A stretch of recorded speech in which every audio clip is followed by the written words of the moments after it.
చక్కటి ప్రేమ దేవుడు ఈ భూలోకానికి వచ్చి మరి మీరు ఆస్తి సంపాదించుకోండి అన్నారా? లేకపోతే మీకు కార్లు సంపాదించుకోండి అన్నారా? లేకపోతే తిట్టుకోండి అని అన్నారా? ఒకరినొకరు ప్రేమతో బ్రతకండి. ఈ భూ ప్రపంచానికి నా పరమతండ్రి నన్ను ఇక్కడ ఎందుకు పంపించాడంటే ప్రేమను పంచమని. ఎంత మంచి దేవుడు అండి మేడం గారు. చక్కటి స్వరం, చక్కటి వాక్యం దేవుడు బిడ్డగా అభిషేకించి ఇచ్చినందుకు, నాకు భారీగా దొరికినందుకు దేవుడు నా మరి వందనాలు తెలియజేస్తున్నాను. హల్లెలూయా, హల్లెలూయా. ప్రతి చర్చిలో చాలా మంది మా చెల్లెమ్మలు అక్కడ ఎక్కువ ఉండేవారు, కానీ ఇక్కడ చూస్తుంటే బ్రదర్స్ చాలా మంది ఉన్నారు. అంటే దేవుడు బహుగా కుటుంబాన్ని ఆశీర్వదిస్తున్నాడు.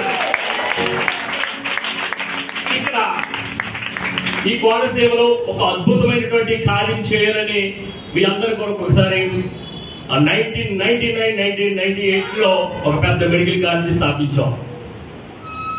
కొన్ని కారణాల వల్ల దేవుడు ఇష్టం లేదేమో సైతం సభ్యులకు అప్పగించాడు. అది ఎవరో ఏంటో అది దేవుడికి అప్పగిద్దాం, ప్రార్థన చేద్దాం. కొన్ని వందల కోట్లు తెచ్చి మంది మీ అందరి కొరకు ఒక కాలేజీ కట్టాం. అయితే మరలా దేవుడు ద్వారాలు తెరిచాడు. దైవజనుడు చెప్పినట్లుగా హైదరాబాద్ పట్టణంలో 200 సుమారు ఎకరాలలో దేవుడు Lincoln university of medical science, ఈ భారతదేశంలోనే అతి పెద్ద కళాశాల మెడికల్ కాలేజీ నడిపించాడు. దానికి ఉన్న ప్రతి బిడ్డని ఆ స్వరం వినిపిస్తాడు, ప్రతి బిడ్డని. దానికి ఇండియన్ కోఆర్డినేటర్ గా నా భార్య కాంతిరేఖ గారు సేవలు అందిస్తూ ఉన్నారు. కన్స్ట్రక్షన్ జరుగుతుంది. చిన్న అనారోగ్యం నుంచి గుండె మార్పిడి వరకు కూడా అక్కడ ఉచిత విద్య, వైద్య, ఆధ్యాత్మిక సేవలు అందించడానికి ఇప్పటికే దేవుడు మనల్ని మన దైవజనుల్ని మనందరినీ ప్రేమించి 240 స్కూల్స్, 74 కళాశాలలు, అలాగే 1800 మందిరాలు ఇచ్చాడు, నడిపిస్తున్నాడు. అందరూ అనుకుంటున్నారు క్రైస్తవులు డెవలప్ కావట్లేదు, క్రైస్తవులు రోజు రోజుకి తగ్గిపోతున్నారు అన్నారు. మా పితరులు తాలూరు థామస్ గాబ్రియల్ గారు దేవుని దర్శనంతో కాకినాడ పట్టణంలో కెనడియన్ బాప్టిస్ట్ మిషన్ అని 3 స్థాపించబడిన సంఘం ఈ రోజు 5 కోట్ల మందిగా ప్రపంచవ్యాప్తంగా ఉన్నారు. హల్లెలూయా, దేవునికి స్తోత్రం. తమ్ముడు చాలా బాగా మ్యూజిక్ అందిస్తున్నారు. మనందరము ఒకసారి పరిశుద్ధ వాక్యంలో ఉన్నటువంటి ఆనాడు ఈ శిలువపై ఏలాడబడినటువంటి దేవుడు మనందరి కొరకు ప్రేమను పంచడానికి వచ్చిన తండ్రి ఏ విధంగా బలైపోయావు, మన పాప పరిహారార్థమై బలైపోయి ఉన్నాడో ఒక్కసారి మనందరం ఒకసారి జ్ఞాపకం చేసుకుని చిన్న ప్రార్థనతో ముగిస్తాం. ఇస్కరేయుదా ఇస్కరేయుదా 30 నాణ్యముల కమ్మేసిన తమ్ముళ్ళు, నా చెల్లెలు, ఆనాడు మనం లేవుగానే పరిశుద్ధ గ్రంథం ద్వారా తెలుసుకున్నాం. మన దేవుడు ఇక్కడ నుంచున్నటువంటి ప్రతి బిడ్డ, ఆశ్వాసమైనటువంటి బిడ్డ ఆ సిలువను చూసి మనం ప్రార్థన చేస్తాం. అయ్యా, ఆ రోజు నీకు ఏమైతే జరిగాయో, అయ్యా నీకు ఆ రోజు ఎటువంటి అవమానాలు జరిగినాయో మేము చూసి ఉన్నామయ్యా, చదివి ఉన్నామయ్యా, కానీ అనుభవించలేదు. నీతో నడిచిన బిడ్డ ఇస్కరేయుదా 30 నాణ్యముల కమ్మేసిన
తర్వాత ఏం చేశాడు?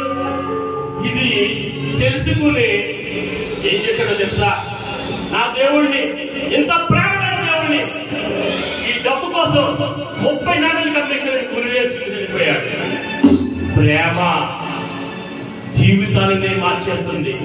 ప్రేమ అద్భుతమైనటువంటి మార్గాన్ని కలుస్తుంది. కాబట్టి ఈనాడు చక్కటి బైబిల్ పరిశుద్ధ గ్రంథంలో బిడ్డ చెప్పినట్టుగా మనందరము ఐక్యతతో, ప్రేమతో మనందరము ఉండాలని మరి నా తండ్రి సమానులు మా బిషప్ అయ్య గారు ఈనాడు ఈ నెలలో 2 మీటింగ్స్ పెట్టా. నేను అటెండ్ కాలేకపోయాను. పెద్ద మీటింగ్స్ పెట్టాను. బెంగళూరు, చెన్నై, మన మడిగిరి తిరుగుతూ ఉన్నా. అటువంటి మీటింగ్స్ కి రాకపోయినా పరిశుద్ధాత్మ దేవుడు ఈనాడు 40 రోజులు ఉపవాస దినంలో 15వ రోజున మా కుటుంబాన్ని పిలిచి, నువ్వు ప్రేమను వెదజల్లు. అటు పేతురు గాని, అటు ఇస్కరియోతు గాని ఎంతటికి తెగించినప్పటికీ ప్రేమ అనేది మరణం లేదని చెప్పడానికే దేవుడు అందరినీ దైవజనులుగా మీ అందరి కొరకు ఏర్పాటు చేశాడు. హల్లెలూయా, హల్లెలూయా. చివరిగా ఇస్కరియోతు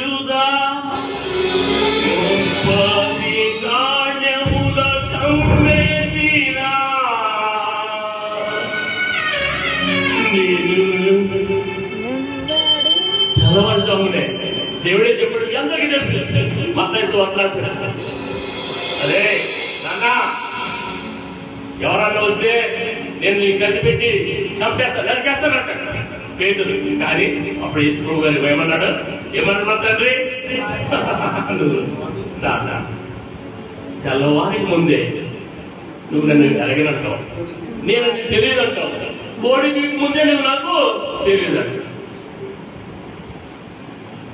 అందుకే ముందే పరిశుద్ధాత్మ ద్వారా దేవుడు మనకు అనేకమైనటువంటి బయలుపరుస్తూ ఉంటాడు.